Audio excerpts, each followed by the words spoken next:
자, 오늘 이 말씀을 통해서 가정이 회복되는 길이라는 제목으로 함께 은혜를 나누겠습니다.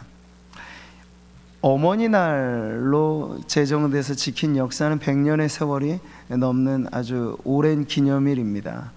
근데 우리 이 땅의 아버지들도 소외되면 안 되기 때문에 우리나라는 이걸 합쳐서 어버이날로 개정해서 지키고 있죠. 근데 지금도 미국이나 필리핀, 베트남 여러 나라들은요, 어머니 날을 5월 달에, 아버지 날을 6월 달에, 또 7월 달에는 아예 부모님 날로 지키는 나라들도 있습니다. 무엇을 알 수 있겠죠? 모든 나라, 문화는 다르지만 부모에 대한 마음은 매일반, 만국 공통의 정서가 부모에 대한 고마움과 감사가 담겨져 있다 하는 것을 알 수 있어요. 유대인들에게 5,000년의 지혜라고 불리는 탈무드에 보면 이런 글이 있습니다. 하나님은 모든 곳에 계실 수 없어 이 땅에 어머니를 만드셨다. 하나님 자체에 대한 성경적인 신학의 문제로 거론하는 게 아니죠. 그만큼 어머니들, 아버지까지 포함한 부모들이 하나님 아버지의 대리자로서 얼마나 중요한 존재인가 하는 걸 가르쳐 주는 겁니다. 오늘도 우리가 그렇게 우리 구미상무교회의 소중한 전통이라고 하는 것은 이 안에 다 보면 사실 이 핏줄로 엮여져 있는 가족 관계들이 우리 교회는 참 많아요. 저는 그것을 너무 자랑스럽게 여깁니다. 그렇게 이어오는 이 가정의 신앙이 교회의 신앙이 되고, 또 교회의 신앙의 울타리 안에 한 가족이 3, 4대로 이렇게 이어져 있다는 것, 이건 대단한 자산이 아닐 수 없는 거죠. 근데 우리가 살아가는 이 세상은 또 그렇게만 아름다운 가정들이 있는 것은 아니죠.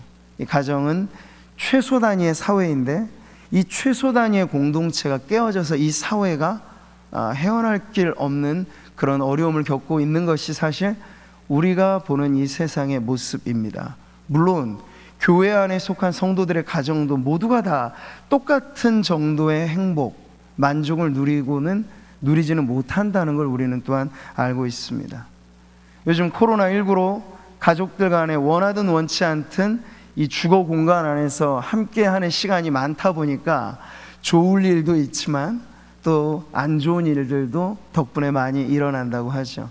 안타깝게도 가정의 폭력이 증가되고, 그리고 코로나 이혼이라고 하는 신조어까지도 생겨요. 하도 오랜 시간 서로 이 갈등이 해결될 길 없는 부부들이 한 곳에 있다 보니 더 그 갈등이 커져 버려서 이 코로나 기간 동안에 이혼하는 사례들이 많이 생겨서 생긴 말인 거죠. 젊은 세대는 어떻습니까? 일찍이 이 어려운 세상 혼자 살기도 힘든데 무슨 결혼이냐, 결혼 포기 선언을 해버리고, 결혼한 커플들은 자식 놓아 기르는 게 얼마가 드는 일인데 그 경제 비용과 수고 비용이 너무나 힘들게 여겨져서 자식 포기 선언을 해버립니다. 그러니까 가정이라고 하는 건 부부만으로 이루어지지는 않아요.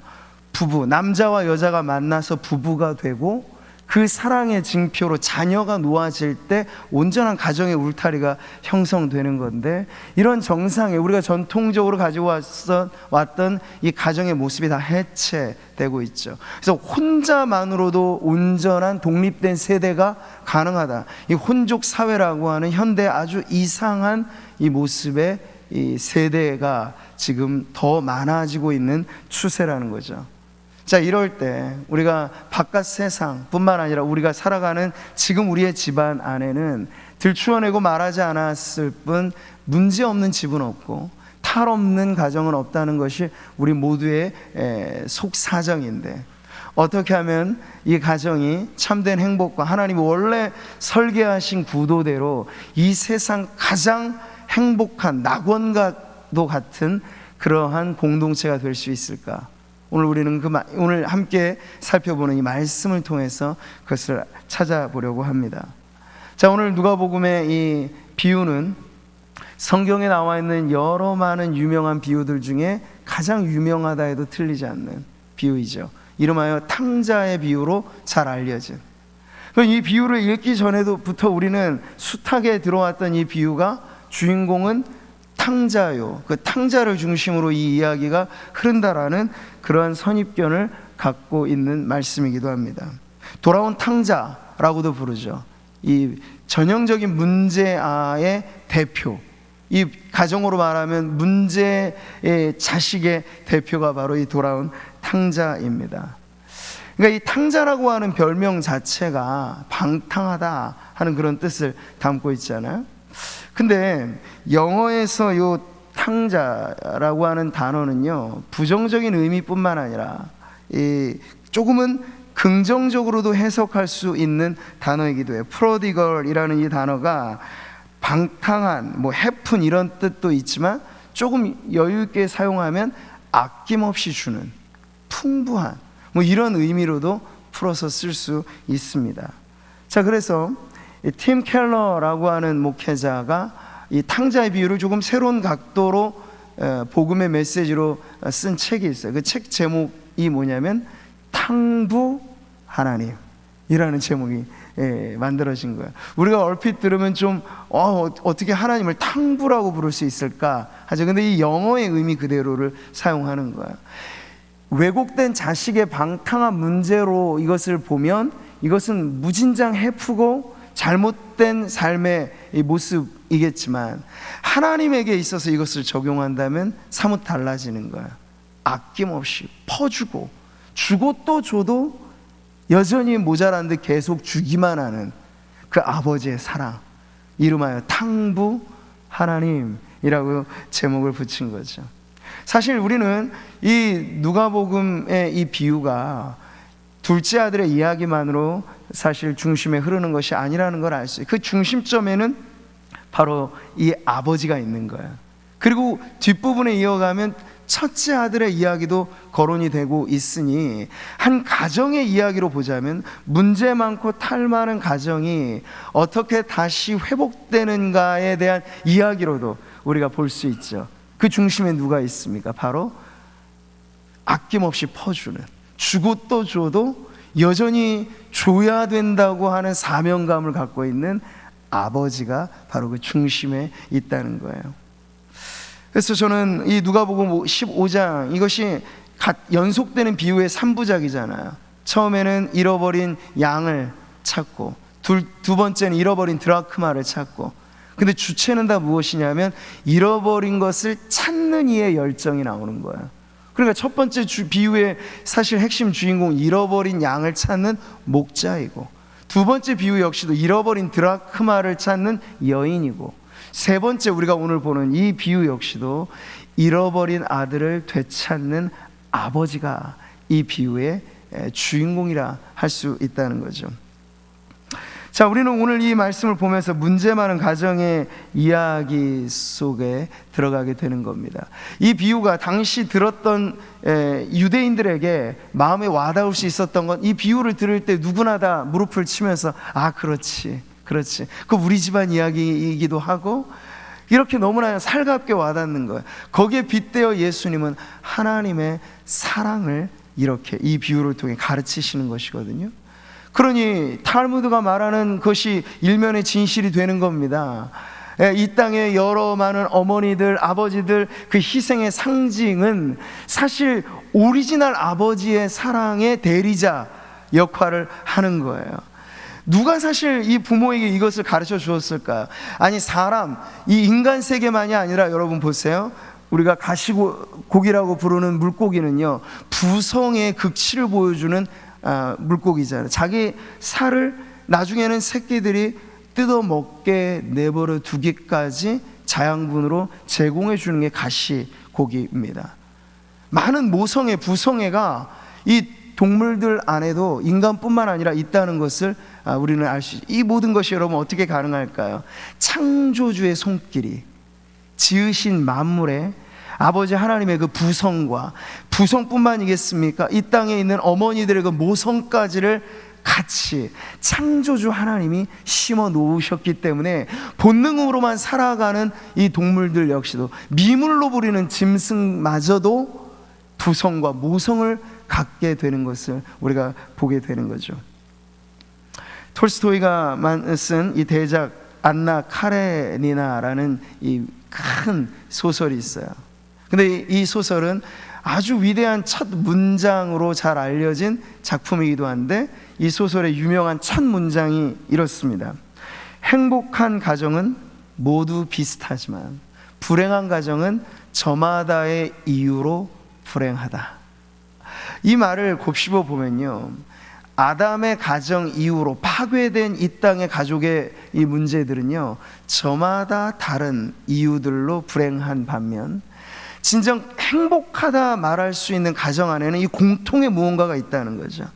부모는 자식을 사랑하고 동기 간에 서로 우애를 가요. 이건 문화의 차이가 없어요. 언어의 차이가 없어요. 교육 수준의 차이가 아니에요. 거의 본능과도 같이 심어져 있는, 자식은 부모를 공경하고 부모는 자녀를 사랑하고 하는 이것이 공통으로 있을 때 이 세상 모든 가정은 하나님이 행복하도록 만들어 놓으셨다 하는 것을 지금 보여주고 있는 거죠.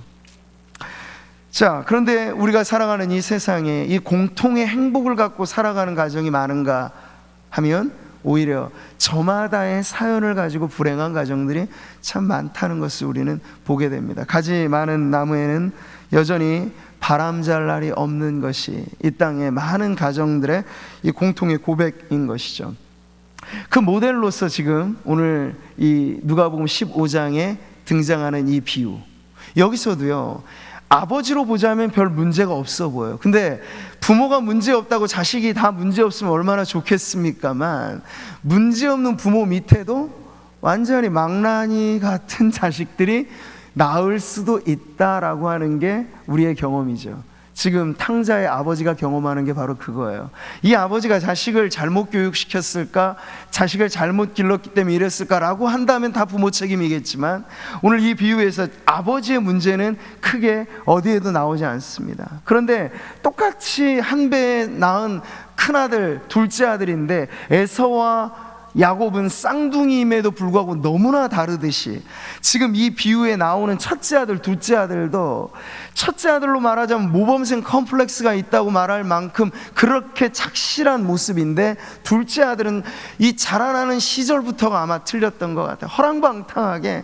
그래서 이 팀 켈러라고 하는 목회자가 쓴 이 책을 보면 탕부 하나님에는 첫째 아들과 둘째 아들을 이 예를 들어서, 첫째 아들은 도덕주의의 대표로서 자신 하나님 없이도 자기 분명한 기준을 가지고 나는 자아를 성취할 수 있다라고 하는 세계관을 보여주는 인물로 보여주고, 또 둘째 아들은 아주 실험적이고 자기가 중심이 되어서 내 인생은 나의 것이라고 말하는 그런 인생관을 갖고 살아가는, 모두가 다 자기의 기준의 평행선을 긋고 살아가는 두 대상으로 보고 있는 거죠. 근데 그 모든 서로 이질적인 에서와 야곱이 그렇게 하나 다른 것처럼 다른 자식들을 같이 품어내는 이 중심에 누가 있느냐? 바로 이들의 아버지가 있다 하는 것을 지금 보여주고 있는 거예요. 여러분, 오늘 비유의 시작은 이렇게 시작하죠. 어떤 사람에게 두 아들이 있는데 그 둘째가 아버지에게 말하되, 아버지여, 재산 중에서 내게 돌아올 분깃을 내게 주소서.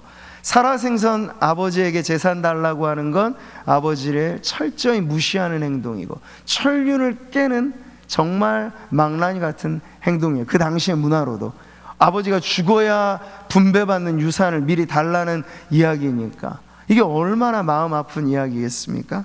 근데 이렇게 시작되는 둘째 아들의 인생은 이것이 끝이 아니고 더 막다른 길, 그리고 내르막길, 막장으로 가게 되죠. 그래서 13절, 14절 보면 이 둘째 아들의 말로가 어떻는지를 보여줍니다. 같이 한번 읽어보겠습니다. 그 후 며칠이 안 돼요. 둘째 아들이 재물을 다 모아가지고 먼 나라에 가 거기서 허랑방탕하여 그 재산을 낭비하더니 다 없앤 후 그 나라에 크게 흉년이 들어 그가 비로소 궁핍한지라. 아버지 마음에 대못을 받고 떠나갔으면 자리라도 살면 모르겠는데 이제는 되지만도 못한 그러한 삶으로 전락해서 가진 모든 것 탕진하고 이제 인생의 막장을 살아가는 그런 둘째 아들의 모습이 지금 나오게 되는 거죠. 이런 말이 있습니다. 자녀는 부모의 거울이라. 이런 말들을 들을 때 부모들은 사실 늘 마음이 아파요. 자식은 잘나도 못나도 다 부모의 책임이라는 얘기인데, 못난 자식 두는 부모 마음은 더욱더 쓰리고 아픈 거죠. 예, 못난 자식 둔 부모의 죄라는 말까지도 우리는 하잖아요. 이게 다 부모의 마음입니다. 그래서 자식들 입장에서는 부모 잘못 만났다라고 해서 자기 인생을 탓하지만요, 부모들 중에 자식 잘못 만났다라고 말하는 부모는 없어요. 예, 자식의 문제까지도 다 자기 탓으로 돌리는 게 이 부모의 마음인 거죠. 이런 것을 봤을 때 지금 이 탕자의 아버지의 마음이 어땠을까요? 이 자식의 못난 모습은 고스란히 다 아버지의 상처가 되고 아버지의 마음을 아프게 짓누르는 고통이 되었을 게 분명합니다. 자, 그런데 오늘 이 탕자 이야기가 반전되어지기 시작합니다. 모든 것을 엉망진창, 그래서 우리 가정으로 말하자면 자녀들이 멀리 신앙에서도 이탈하고 정말 이 인생에 많은 방황의 질곡의 세월을 살아가다가 갑자기 하루아침에 정신을 차리듯이 지금 여기 둘째 아들이 그렇게 바뀌어지는 모습이 나와요. 모든 것을 잃어버리고 정말 짐승만도 못한 삶을 살았던 그 자식인데 갑작스럽게 변화되어지는 지점이 있죠. 근데 언제 이 둘째 아들이 변합니까? 어떻게 변합니까? 돼지 우리에서 뒹굴다가 돼지 먹는 쥐염 열매 눈치 보면서 얻어먹으려는 그 자리에서 말이에요, 갑자기 누가 떠오른 거예요. 그게 누굽니까? 내 아버지. 방탕하고 방황하는 자식들이 돌아올 수 있는 마지막 길이 여기 있다는 걸 보여주는 거예요. 바로 여전히 변함없을, 나를 향해 언제나 돌아가면 받아줄 그 너른 품, 아버지, 어머니, 이 부모의 품이 이 둘째 아들의 기억 속에 되살아나게 된 거예요. 자, 그래서 그는 인생에 더 이상 돌이킬 수 없는 막다른 길에서 다시 전환점을 찾고 돌아오게 됩니다. 어디로요? 가정으로, 그리고 아버지의 집으로 돌아오게 되는 거죠. 그 아들의 최악의 순간에서조차도 아버지는 버팀목이 되고 아버지는 다시 그 아들이 돌이킬 수 있는 기회가 되어진 것을 오늘 이 말씀은 보여주고 있습니다. 여러분, 만약 그랬을 때 그 둘째 아들이 평상시 아버지에 대한 어떤 강압적인 인상이, 아버지는 그냥 권위적이기만 하고 아버지는 그저 명령만 주는 존재고 아버지는 채점만 하고 거기에 따라 평가하는 대상이었다면 최악의 순간에 아버지를 떠올릴 일이 없을 것이고 떠올랐던 아버지는 오히려 더 상처가 되었을 것이에요. 근데 이 둘째 아들, 탕자로 말하자면 그렇지가 않았어요. 내 이 못난 모습도 받아줄 이 바로 아버지, 내 이 못난 삶을 청산하고 돌아갈 수 있는 터전도 바로 그 아버지의 품이라 그는 여겼던 것인데, 그럴 수 있었던 것은 바로 탕부라고 불려져도 틀리지 않을, 주고 또 주고 또 주는, 살아생전 유업을 달라 하는 자식이 달라 해도 주고, 그 자식 가겠다고 하면 보내주고. 오늘날 사실 부모들 자식을 너무나 일찍부터 다 하나하나 조율하려 하고 자기 기준에 맞추려고 하는 부모들의 입장에서는 이해가 되지 않는 아버지 상이기도 해요. 왜 저렇게 자식을 방치시켜 둘까? 왜 자식이 달라는 대로 다 주는 거지? 오늘날의 부모들의 기준에서는 좀 이해가 안 되는 아버지 상이기도 하지만, 여기 이 말씀에 등장하는 아버지는요, 그 선을 넘어서 자식의 모든 못난 모습도 다 커버해 줄 수 있는 넓은 품을 보여주는 그야말로 오리지널한 부모의 모습을 지금 보여주고 있다는 거죠. 어떤 유교적인 전통, 가부장적인 전통에서의 권위주의, 이런 것만으로 가정의 질서는, 외형적인 질서는 확립될 수 있을지 몰라요. 그러나 진정 가정 안에 관계 문제, 자식들이 엇나가고 부모의 뜻과 다르게 빗나갈 때 그 자식들이 다시 돌아올 수 있는 건 율법적인 그러한 강압적인 힘이 아니고, 언제나 복음이 그랬듯이 우리가 돌아올 때마다 70번씩 7번이라도 계속해서 용서해 줄 수 있는, 그렇게나 사랑이 풍성할 수 없는 우리 하나님 아버지의 사랑이 바로 가정 안에 부모를 통해서 구현되어질 때 우리 자녀들의 대부분의 많은 문제들은 시간의 경과가 조금 다를 뿐, 반드시 집 떠났던 자식들은 부모의 사랑이 여전히 따뜻한 가정이 지켜지는 한 언젠가 돌아온다라고 하는 것을 오늘 이 비유는 한 가정의 이야기를 통해서 우리들에게 전해주기도 하는 것이죠. 사랑은 그렇습니다. 사랑은 그냥 수평적으로 가는 것이 아니라 언제나 내리사랑이라고 하잖아요. 부모는 또 우리의 부모로부터 받은 사랑이 있기 때문에 우리가 보아왔던 사랑이 있어서 지금도 젊은이들이 결혼해서 부부가 되어 자식을 놓게 되면 이제 부모의 마음을 알게 되잖아요. 거의 하나님께서 본능처럼 이 DNA로 심어주는 것이 부모가 되면 알게 되는 게 부모의 마음인 거예요. 그렇게 될 때 이 부모의 사랑은 위에서 아래로 강물처럼 언제나 흐르고 또 흐르는 사랑이라고 하는 걸 가르쳐 주는 것이죠. 그래서 오늘 우리의 가정 들여다보면 문제 없는 가정이 없고 크고 작은 어려움들은 다 있겠지만 가정의 문제를 해결하고 극복하는 마스터 키도 있으니 그게 뭘까요?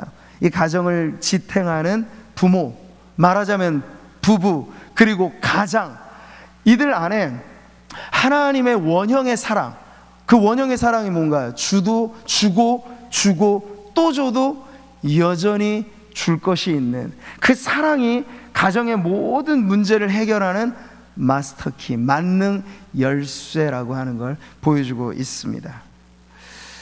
자, 어버이날 맞아서 우리가 이 탕자의 비유 알려진 이 말씀을 보는데 어떤 성도님들은 왜 어버이날인데 아버지 사랑만 얘기하나 이렇게 생각하실 수도 있겠어요. 근데 이 안에 다 포함된 거죠. 우리가 하나님을 아버지라 부른다고 해서 이 땅의 어머니들이 서운해하실 게 없어요. 하나님의 아버지 되심은 그 안에 이 땅의 모든 부성과 모성을 함께 아우르는 사랑이기 때문에 그렇습니다.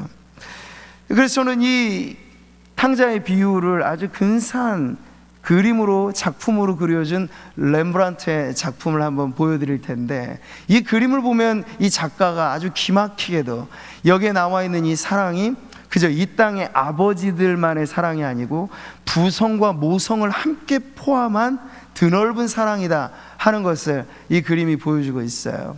한번 여러분 보실까요? 렘브란트의 대작이죠. 이 탕자의 귀한. 여기 보면 저기 상거짓골을 하고 있는, 무릎 꿇고 있는 그 아들의 둘째 아들, 그 아들에게 따스한 손으로 안아주고 있는 아버지가 보입니다. 근데 그 외에 다른 인물들, 렘브란트의 그림의 화법은 이 빛과 어두움을 아주 진하게 대비시키는 화풍인데 저렇게 지금 보이는 거예요. 몇몇 인물들이 보이는데 그들의 얼굴에는 빛이 없어요. 그리고 오른쪽에 서 있는 저 인물은 바로 탕자의 형, 아들인데 그의 눈빛은 너무나 싸늘하게 식어져 있습니다. 오히려 내리보면서 너는 왜 이제야 와서 또 아버지에게 뭘 얻어먹으려고 이렇게 왔느냐 하면서 오히려 동생을 추궁하는 듯한 눈빛이에요. 그러니까 이 작품 안에 오직 사랑에 감도는 건 아버지 품에 안긴 아들이고 그 품에 안은 아버지만이 이 사랑을 나누고 있다는 걸 보게 되죠. 자, 그런데 이 작품 우리가 조금 더 유심히 관찰하면요, 여기에 숨겨놓은 이 비밀이 있어요. 렘브란트는 이 아버지의 사랑을 표현할 때 저기 보면 조금 더 확대된 그림을 볼까요? 네, 저기 보면 자세히 보세요. 아버지의 양손이 다르다는 걸 알 수 있어요. 오른손은요 아주 보드랍고 가녀린 여인의 손을 그려놓고 이 왼손을 핏줄이 돋아나고 있는 아버지의 손을 표현했어요. 그러니 지금 이 비유에 나와 있는 아버지의 사랑은 곧 하나님의 사랑인데, 하나님의 사랑은 강직한 부성으로서의 우직한 사랑뿐만 아니라 이 자식이 품에 안겨 엉엉 울 수 있는 어머니의 따스한 사랑도 결국 하나님 아버지의 사랑 안에 담겨져 있다 하는 걸 지금 이 그림을 통해서 보여주고 있는 것이죠. 사랑하는 성도 여러분, 우리가 어버이 주일을 맞아서 이 가정의 문제를 지탱하고 해결하는 마스터키가 뭐라고 배울 수 있습니까? 여전히 기다리는 부모의 사랑, 그것이 만약 여러분 부부지간에도 마찬가지예요. 남편이 좀 겉나갔다, 마음에 들지 않는다, 그러면 신앙의 아내가 그 자리를 계속 지켜주는 한 방황하는 남편은 돌아오게 됩니다. 반대도 마찬가지.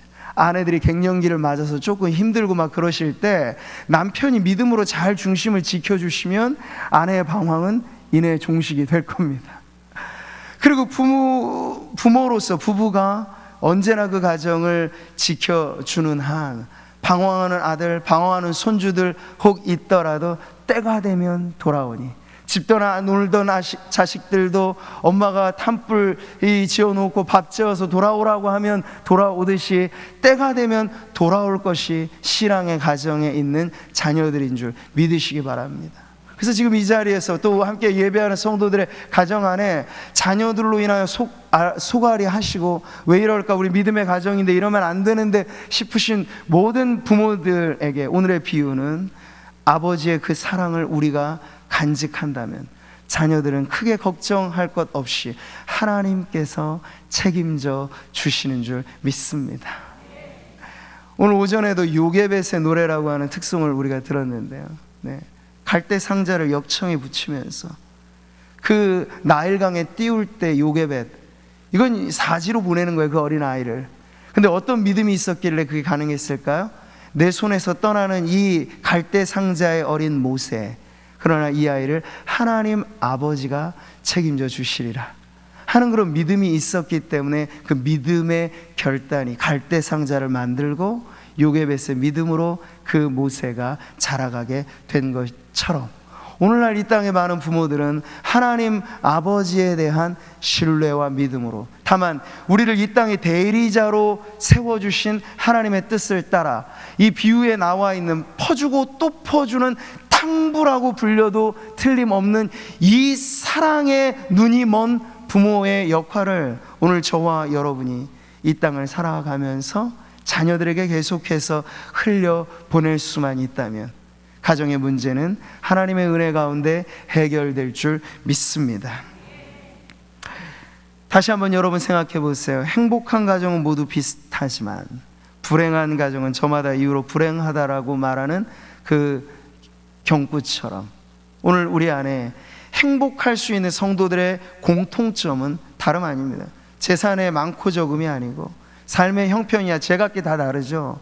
그런데 진정 행복이란, 가정의 행복이란 거기에 있지 않고 여기에 있으니 어디에 있다는 말입니까? 하나님의 사랑이 우리 안에 차 있고 우리를 통하여 하나님의 사랑이 흘러가는, 퍼주고 또 퍼줘도 여전히 모자람이 없는 그 사랑이 있는 한, 그 사랑의 공통점으로 이 가정은 든든히 서가게 될 줄 믿습니다. 여러분, 아버지의 모습 보세요. 아버지가 종들에게 이르되 제일 좋은 옷을 내어다가 입히고 손에 가락지를 끼우고 발에 신을 신기라. 그리고 살찐 송아지를 끌어다가 잡으라. 우리가 먹고 즐기자라고 말하고 있어요.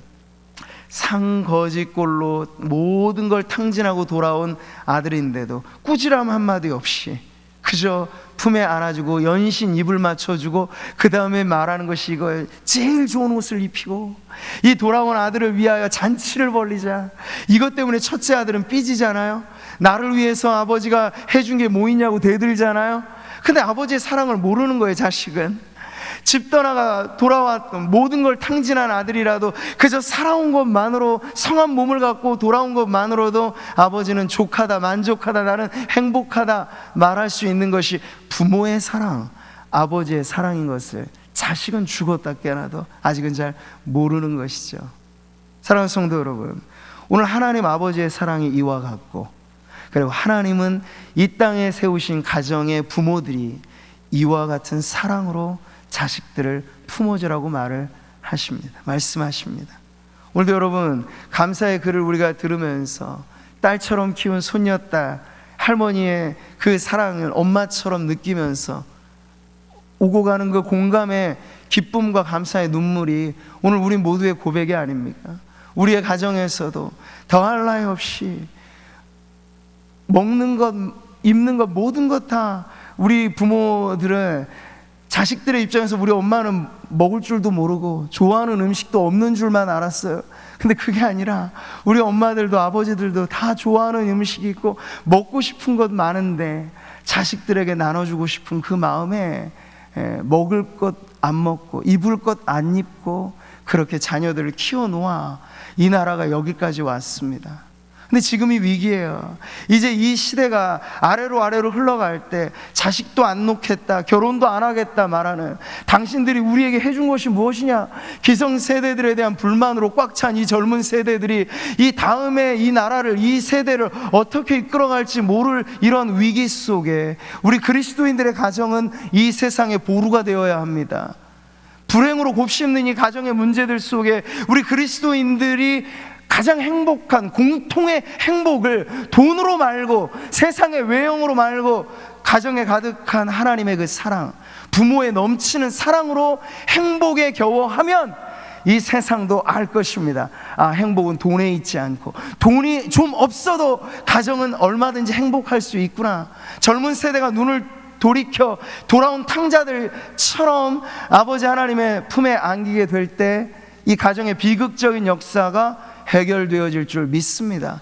우리 젊은 세대들이 행복한 가정을 좀 모델로 봐야 우리도 결혼을 하고 싶다 말할 것 아니겠어요? 가정 안에 어렵고 힘들어도 부모 자녀 세대가 행복한 가정을 봐야 자식은 하나님이 우리에게 주신 축복이구나 해서 놓고 또 놓는 그러한 믿음의 결단을 하겠지요. 그래, 지금 우리가 너무나 중요한 겁니다. 여기 모여 예배하는 우리 성도님들의 가정에서부터 가정 문제를 해결하는 이 마스터키, 부모 안에 넘치는 하나님의 사랑으로 언제나 너른 품을 갖고, 그리고 우리 자녀들이 이 자리에 있다면 나이 드신 어른으로서의 우리 부모님들의 그 사랑을 하나님 앞에 감사하면서 우리도 그 자리에 이를 때 바로 그렇게 책임 있는 부모로서의 역할을 다해야 하지 않은 그런 결단이 함께하는 이 자리에 하나님께서 우리 성도님들의 가정이 이 세상에서 가장 행복한 믿음의 가정으로 만들어 주실 줄 믿습니다. 그 사랑 안에서 우리 부모 세대에 속한 우리 모든 성도님들은 다시 한번 위로와 격려를 받으시고, 우리 자녀들에 속한 모든 우리 성도들에게는 이 하나님의 사랑을 대변해 주는 내리사랑, 희생 어린 사랑, 주고 또 주는 그 사랑, 부모의 사랑에 감사하면서 우리도 그 자리에 서게 되기를 소원하고 결단하는 우리 모든 성도님들 되시기를 주님의 이름으로 축원합니다.